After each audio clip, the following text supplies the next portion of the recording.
So last week I went to the bookshop because I haven't read anything since April and I think that that's disgusting. And the first thing I spotted when I walked in was this, a book by Jacqueline Wilson that I have not read before in a hardback. Presumably it's new. Alright, I thought this might be a sequel to Think Again, which was her latest adult novel that was about Ellie from the Girls in Love series that she wrote for teens. It was not. When I read the inside cover, I discovered that it was in fact an adult novel based off The Illustrated Mum, which was one of her other really well-known children's novels back in the day. I didn't need to look at anything else in the shop. I knew that I was buying this immediately. I actually did a couple of videos a couple of years ago now, I think, where I did vlogs and I updated myself on the Jacqueline Wilson kids books that I hadn't read in nearly like 20 years, right? The Illustrated Mum was not one of them, and so I thought, seeing as I have it to hand, I may as well read it, right? So I thought, why not vlog the experience, just in case, you know, anybody else watching this video needs a little bit of a catch up as well. So I'm going to post you straight into that, and then only after that will I be back to give you a review of Picture Imperfect, the sequel novel. So I am about to start The Illustrated Mum. I don't really remember this one that well, I'm not gonna lie. It wasn't one of my favourites growing up. I remember this was one of the darker ones. I feel like I remember what happens at the end because that's kind of pretty famous and that's the thing that a lot of people remember, but I don't remember how we get there, so we will see. I have got some ice water, I've got some chocolate. Let's get reading. Alright, so I'm literally on the second page, but I already have notes. I remember now. Okay, so Dolphin is the main character and she's the kind of mousy younger sister, and she's got this cool, more confident older sister that's kind of a trope in these books, I'm not gonna lie. They live with their mum, Marigold, who's turning 33 in the first chapter, and it seems like she's having a little bit of a midlife crisis. She says she feels really old. I'm not gonna lie, she seems like kind of a vibe. Like, she is a very youthful mum. She likes going out and she likes sparkly, inappropriate tops for mums, okay? She says 33 was the age that Jesus was when he died, which I don't know if that's true. But she says, he tried so hard too. He liked kids, he liked bad women, he stuck up for all the alternative people. He'd have been so cool. And what did they do? They stuck him up on a cross and tortured him to death. True. First chapter is done. We have celebrated Marigold's birthday, and she's got a new tattoo of a cross on her elbow. It seems like older daughter, Star, as she's getting older, she kind of wants to fit in a little bit more, and it feels like she's kind of maybe gotten ridicule about Marigold in the past, and so she's not really approving of Marigold's lifestyle as she gets older, and kind of appreciates that she's not the mumsiest of mums. Dolphin's a little bit too young still to social implications, and so she just thinks her mum's really cool, which she is, but it's obvious she needs a little bit of help because she's like not paying her bills and stuff like that. At the end of the chapter, she leaves the kids to go on a night out. She says she's going to be back by 10:30 and she doesn't get back till past midnight. So I might do a little bit more before I go to sleep tonight, but I will probably catch up with you in the morning. Good morning. It is 10 a.m. I have already done half of my work day. Phone's in a plant right now, by the way. I've got a monster. I'm currently cooking a bagel. I have a 5-hour break before I have to go back to work. So I am going to continue to read The Illustrated Mum because I find that I am quite enjoying it. Even though I've only done one chapter, I think that Marigold's a fucking vibe. I think that we're going to get along swell. What could possibly go wrong? Alright, I'm another chapter down and I've eaten my bagel. So, Marigold went out last night to celebrate her birthday and she didn't come home, and the girls got up for school and they had to go to school and spend the whole day at school worrying that maybe the mum's been murdered by some random man, I don't know. Clearly, Marigold, not a conventional mother figure. We haven't actually seen much of her apart from her going for this tattoo, and she seemed pretty kind of, you know, a little bit wishy-washy and quirky, but not necessarily troubled. People in the narrative keep mentioning these funny turns that she apparently has, so I'm looking forward, I guess, if that's what you could say, to kind of exploring that and what Marigold's issues are. It seems like the story of the book is going to be how the kids deal with their mum's, like, mental illness or whatever the hell is going on here, right? So I'm going to finish my monster and I'm going to keep reading. All right, it's 2 p.m. I'm a few more chapters in. We have explored somewhat Marigold's moods a little bit more. She can get like obsessive, like she makes loads of cakes for tea instead of just making one and doesn't buy any real food. She turned up at Dolphin's school and tried to invite this girl that she'd never spoken to before for tea because Dolphin said she'd like to be friends with her, which is a nice thought, but it's embarrassing, right? It turns out she's been on meds before and been in hospital before, and that made her act somewhat more like a normal mum. She didn't really have that great of a childhood from the little snippets that we found out either, so that obviously doesn't help with someone's mental state. Her and the older sister Star are having a lot of tension. Dolphin's just trying to keep the peace right now as like a 10-year-old, which is understandable. It's weird to see the reactions from the kids at school and from the mums about Marigold's tattoos, because obviously nowadays I don't think that it's as big of a deal.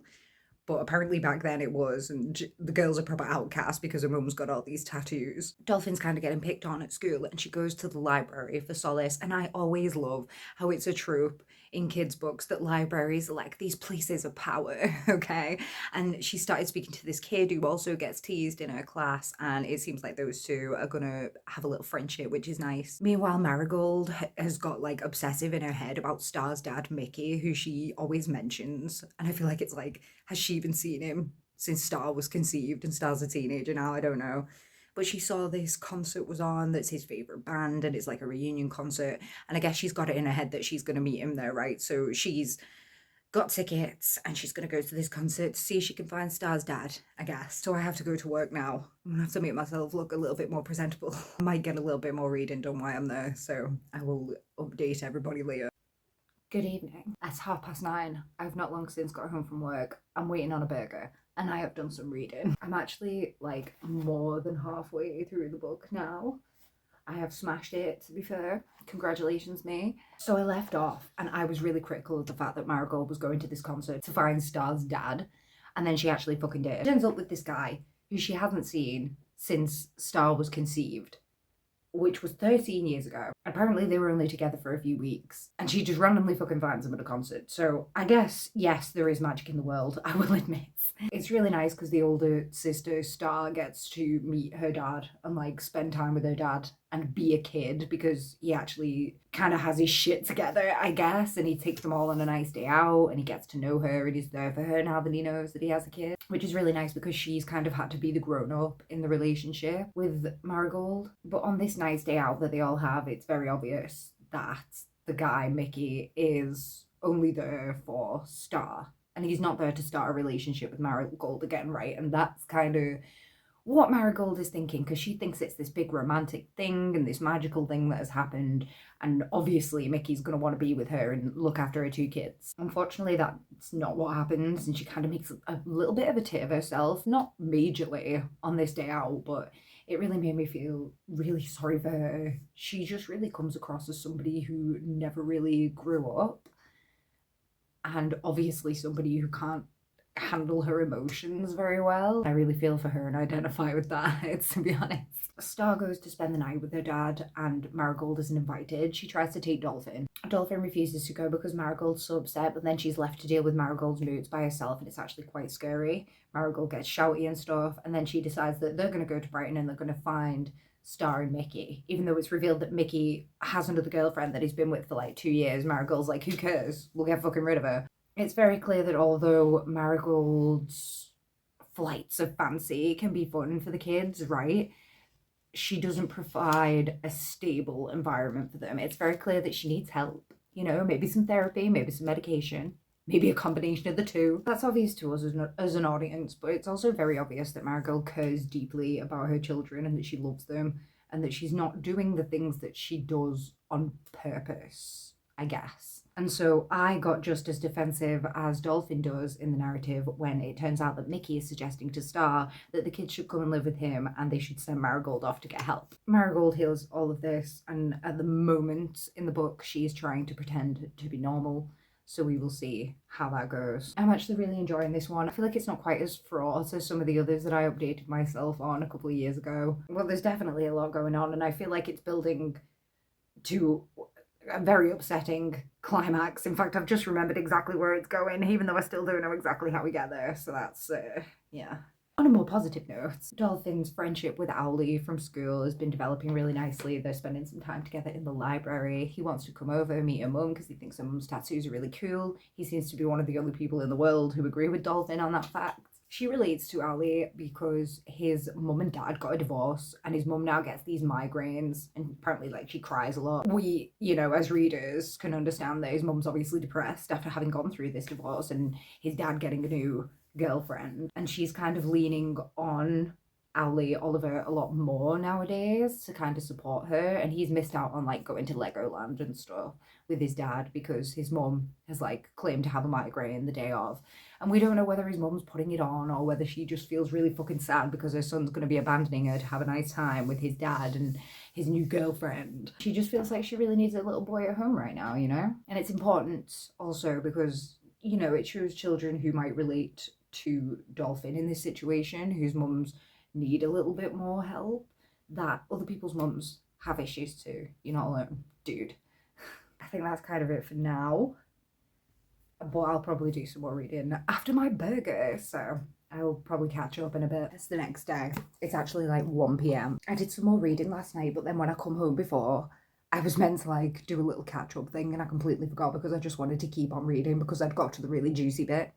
So now I'm here. Star ended up running off with her dad and it was just such a sad time because obviously Marigold's got like these abandonment issues that are barely explored because she got like abandoned by her parents and put up for adoption or whatever. She was in and out of foster homes as a kid, and it's really important to her that she never abandons her kids, even if she's not necessarily in the best shape, right? That's where her morals come from.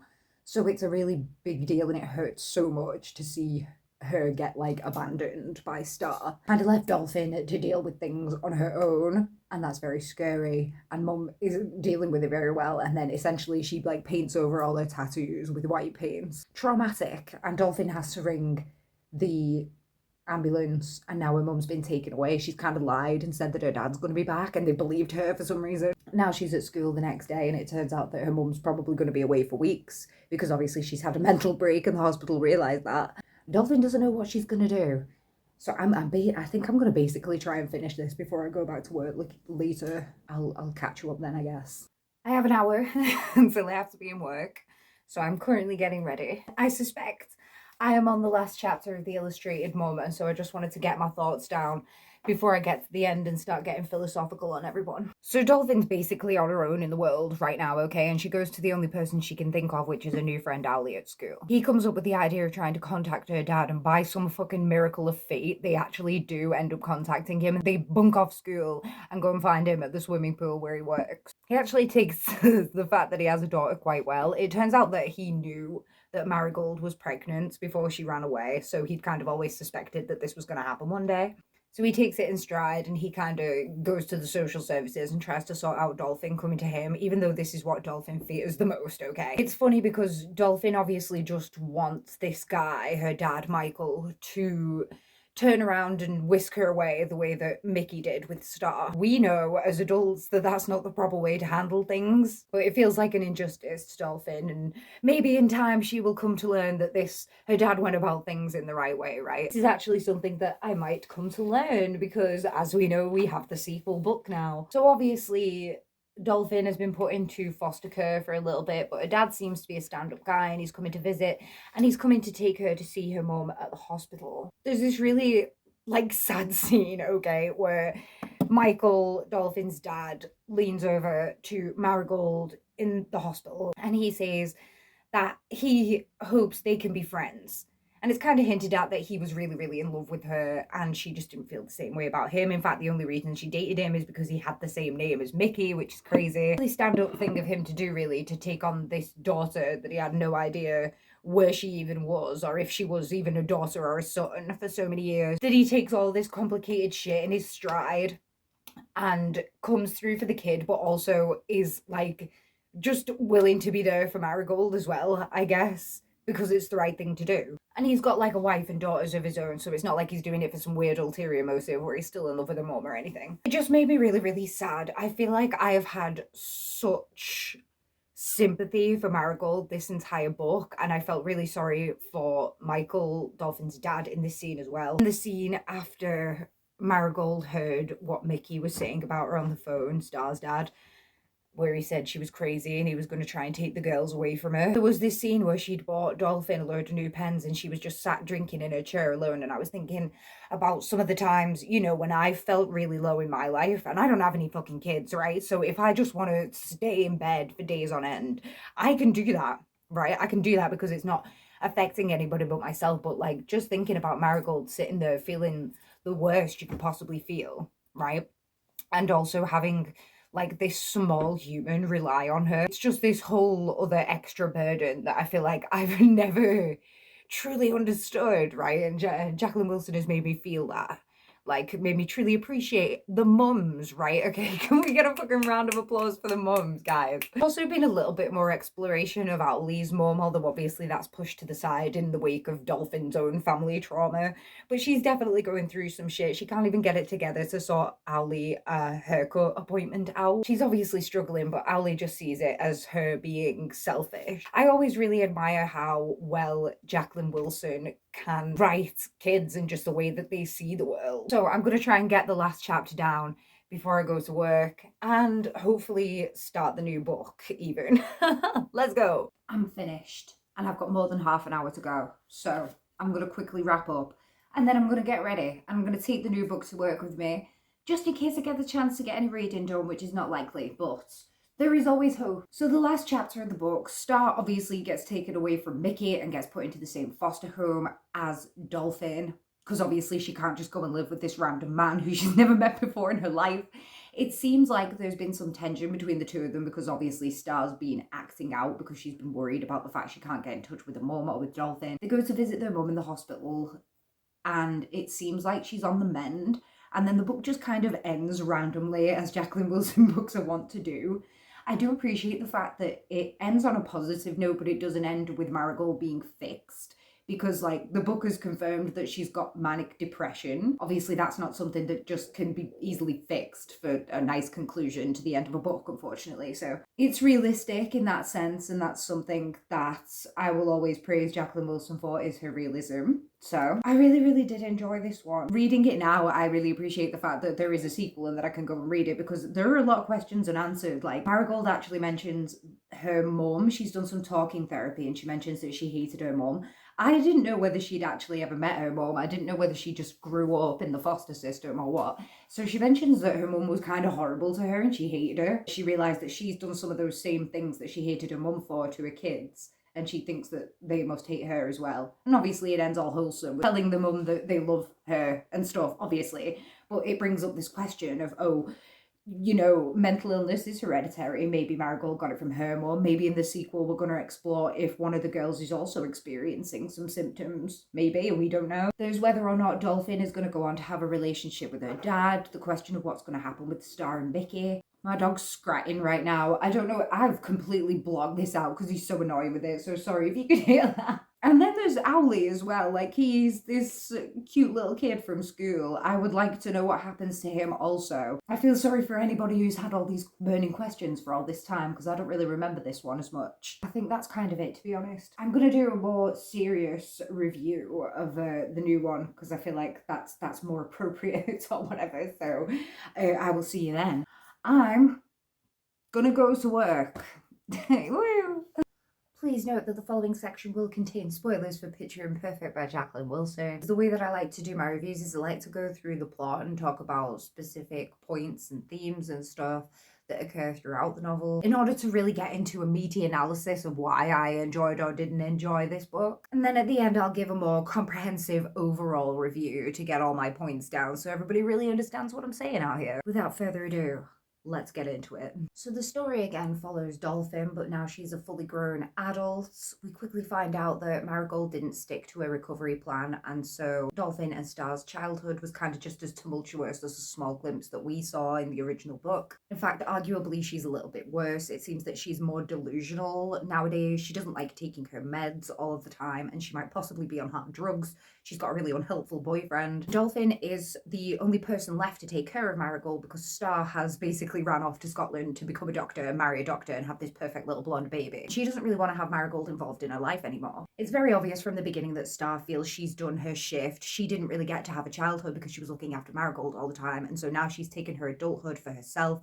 She's taken the opportunity to do really well in school and get the life that she's always envisioned for herself. Unfortunately, this leaves Dolphin feeling like she's had no adulthood because she's been the one left behind to pick up all the slack and look after Marigold all by herself.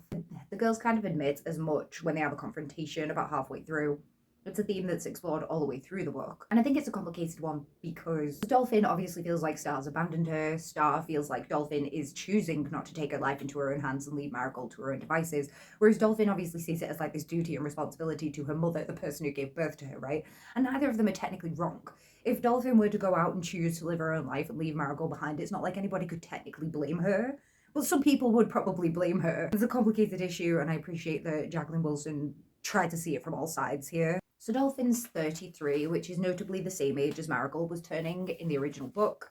Marigold at the time went out to commemorate this event by getting a cross tattooed on her arm because she insisted that she was at a crossroads in her life, right? But it's actually Dolphin who finds herself at the crossroads at this age because she gets fired from a job very suddenly. And Marigold goes to stay in a psychiatric ward for an extended period of time, leaving Dolphin to have kind of no choice but to take life into her own hands and live life for herself for a little bit. Star gives Dolphin an easy out at first by saying that she should just move in with her in Scotland and come and look after a kid and let Star kind of financially provide for her. Dolphin very early on realizes that this wouldn't be her living her own life, which is what Star has so clearly been telling her to do. So she's not really sold on that option. We're introduced to Lee. Okay, Lee's this nice guy who agrees to go and help Dolphin pick up her mum to take her to the psychiatric ward in like the inciting incident of the book. I say he's a nice guy, but the way he's introduced is he says something that's a little bit like awkward and vaguely sexist. And that immediately put me off because you know that if a guy's introduced this way, then obviously he's not going to be the primary love interest, right? Jacqueline Wilson did get me second guessing with this, however, because as the narrative went on, Lee was really sweet and I thought, okay, maybe Jacqueline Wilson just kind of doesn't mind if a guy's a little bit sexist at first, if he learns a lesson, maybe that's going to be what happens. Doll doesn't trust Lee's kindness, even though he is a really sweet guy and he seems like he really wants to look after her and take care of her. She doesn't trust kindness at all. She hasn't seen a lot of it in her life, and a lot of the times that she has seen kindness, it's turned out to be a joke or it's turned around and bite her in the arse, basically. So you can see why she's a little bit prickly in these kind of situations and why she might not like a guy like Lee. In fact, she insists that she likes a bad boy, okay? Plus the only example of romance that she's seen is Marigold, and Marigold insists that romance feels like flying. So the kind of quiet, reliable love that Lee provides isn't that, okay? And so I thought that maybe through this whole romance, basically Dolphin was going to learn the power of love, the power of quiet, reliable love. I think my favourite thing about the book is that Jacqueline Wilson does come through narratively with this romance in that Lee's got this kid called Ava, and it's very obvious throughout the book that Dolphin desperately wants her own children, okay? And she loves being with Lee because it gives her this opportunity to play happy families, okay? And we as readers realise that her slotting in with Lee and his child and being a stepmother and also going to live with him in this mad little cottage, which is this like little side detail that he doesn't even ask her about. Slotting into his life wouldn't be finding her own way either. It would just be letting somebody else look after her and being codependent with somebody else the way that she has been with Marigold. And we as readers realise this about halfway through, and we're kind of waiting for Dolphin to catch up with us. And it's a little bit frustrating, and you know that I love to be frustrated, so I did really like that. There's this big incident that makes us realise that Lee is that kind of sexist guy that we saw in the beginning, and that he's just kind of been showing his best self in the first romantic stages of their relationship, right? But this is who he is, and it's not the type of person that Dolphin wants to be with. And after this big incident, Jacqueline Wilson kind of peppers in more of these red flags so that anyone who was kind of still on Lee's side is fully convinced by the inevitable end. There's this other guy called Joel, and there's a scene where he swims naked in a pool and Jacqueline Wilson references Saltburn, and I absolutely screamed and I had to send my friends pictures of it. So that is, I couldn't let this review go without mentioning that there is a Saltburn mention in this book, okay? For anybody who cares about that kind of thing. But yeah, there's this guy called Joel, and he's introduced early on when Doll is still working at a tattoo studio. Halfway through the romance in the book, I was like, something is going to go horrifically wrong here and I don't know what it is. And then I realised that Doll was probably going to cheat on him with that guy from the tattoo studio. And then lo and behold, he gets introduced back into the narrative at her new job that she gets for herself at this summer art school thing. Just so everybody knows that I can smell self-sabotage a mile away. I don't know why anybody tries to deny it at this point. And even though I saw it coming before Joel was even reintroduced into the narrative, Jacqueline Wilson somehow managed to make me fucking stressed out every time he and Dolphin interacted. So good one on that, Jackie. Dolphin kind of uses this summer job to bounce off into a mural business, okay? And I just want to say that I completely blame Jacqueline Wilson for my unrealistic job expectations. All of the characters in her books seem to fall into their perfect niche dream job by the end of it, and I just think that it's not fair. And this is why I'm so brain lazy. Dolphin does gain a lot of confidence through this, and it's this that gives her the self-awareness, I guess, to stand up to Joel, but it's finding out that she has become pregnant that kind of spurs her into giving up things with Lee, which is like, obviously there's the exploration of how much harder it is to kind of stand up to someone who's doing what they do out of kindness, even though it's not something that you necessarily want or need. But then it's also like, I don't know how I feel about it ending with Dolphin being pregnant. I just don't know how I feel. It fucking stresses me out a little bit. And I know that she's doing good at the moment. It just kind of ends here, by the way. It ends with her breaking up with Lee and being pregnant with this child and kind of having this mural business that's kind of not even started yet. Like, she hasn't even painted her first one, and she's just going to make her own way in the world with this child that she's definitely keeping. And I just was kind of hoping the entire time that she would find out that she wasn't actually pregnant, but that, you know, thinking that she had made her have this realization anyway. And listen, I'm not bashing mothers, I'm not bashing pregnancy right now. But just let me lay down how I feel about this. Obviously understood that babies and motherhood and children, okay, were important to this character specifically. And so that realizing she wanted a child of her own was always going to be an important part of her character. But I don't know, maybe it's because it's just such a cliche in media for motherhood to bring about all these sudden realizations in a person and make them have this Ebenezer Scrooge moment. And I just don't know how true that is to life. And obviously I've never had a child, so I don't know how much I can relate. But if anybody is a mother out there, I would love to know how accurate this is, because I just feel like I read it all too often, and it kind of feels like it almost feels like the baby was the god in the machine in this book, okay, that kind of made everything right in the end. However, that is not to say that I didn't enjoy this book, and I did enjoy the ending, despite it stressing me out a little bit. I would like my girl to be financially stable at least before she brings life into the world, okay? I do like the abrupt ending, though. I think it is a Jacqueline Wilson staple. I don't see why she should stop doing it now. Her whole thing is like a slice of life, and life doesn't get a happy ending. But the ending is hopeful, and I feel like that's reminiscent of the original book. I feel like the spirit of the original book is there. So let's talk real review stuff. Let's get into the real meat and potatoes of the matter, okay? Let's talk about my expectations first, because after reading the illustrated mum, I obviously had a few questions that I wanted answered in this book, and I feel like none of them actually did. I think the really big one for me was the hereditary bipolar issue. I feel like I wanted to see that explored a little bit more, because I feel like there were just like hints of it in the first book. Although the question was asked in Picture Imperfect, I better hold the book at some point, right? I better do that. Although the question was asked at some points, I feel like it was just more of a background issue for most of it. There were just kind of moments where Dolphin would have like reactions to stress, and she would worry that she was like Marigold. And obviously the conclusion that came to in the end was that everybody has moments of duress where they act like a bit of a dick, you know? Everybody does bad things, like, I don't know, cheat on the boyfriends sometimes. A lot of people do that, and they're not mentally ill, I should say. Marigold does spend the majority of the narrative in a psychiatric ward, but her healing journey is not focused on, because this is obviously Dolphin's story, and that's very intentional, because the literal theme of the story is about her living life for herself and not making it about Marigold so much. Even though that was a question that I did want answered when I came out of the first book, I do like the direction that Jacqueline Wilson chose to take it.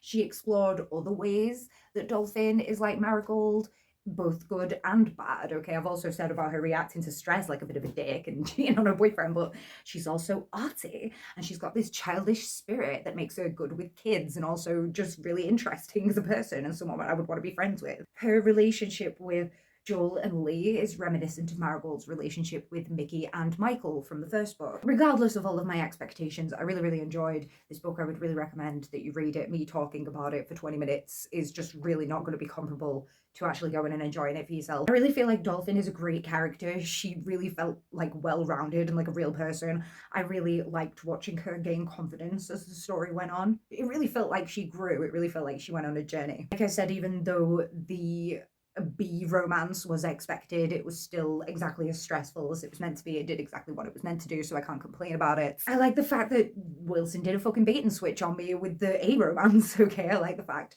that I immediately was like, Lee cannot be the main romance, the end goal. He and Dolphin cannot be my OTP, okay, because he said one sexist thing at the beginning. And then Jacqueline Wilson had me second guessing her, but you know what? She brought it around in the end, and she was a good feminist in the end. It just reminded me of the time when I read Girlfriends by Holly Bourne, and I really thought that she was going to have her, I think her name was Jessica, betray the main character at the end by like cheating on her with her husband.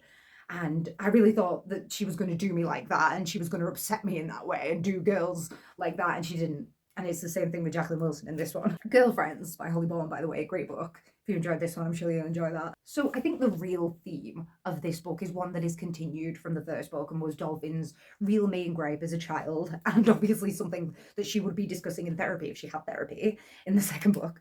And that is the feeling of being second best. In their childhood, Star, her older sister, was Mickey's child, and Mickey was very special to Marigold. And that made Dolphin feel like Star was more special to Marigold than Dolphin was, and maybe there was a little bit of truth to that, okay? There were some hints. Now, Dolphin comes second to Marigold even in her own life. And obviously, Star is the more accomplished, the smarter daughter who's achieved more with her life. So she's going to feel second in that respect still as well. Obviously, Dolphin goes on to choose her own path at the end. She doesn't earn the power of love. She earns the power of self-respect, which we all know is far greater. Anybody who watched Scott Pilgrim will know that. At the beginning of the narrative, Dolphin wouldn't even tell people her own name. She was embarrassed of it. She would just say Doll, and if anybody asked, she would say that it was short for Dorothy. In the end, she encounters the same scenario and she tells someone her real name, even though it would probably benefit her not to do so in that situation. Symbolic, obviously, Dolphin was afraid to be her own self, and at the end of the narrative, she's comfortable with who she is. She's made a name for herself. Literally, she is Dolphin. As always, I love a fucking coming of age story. Fuck it if you're 30. Dolphin never got to have a childhood, okay? She can have a coming of age whenever she wants. As usual, I've really enjoyed doing this. If you've watched till the end, thank you very much, and I will see you next time.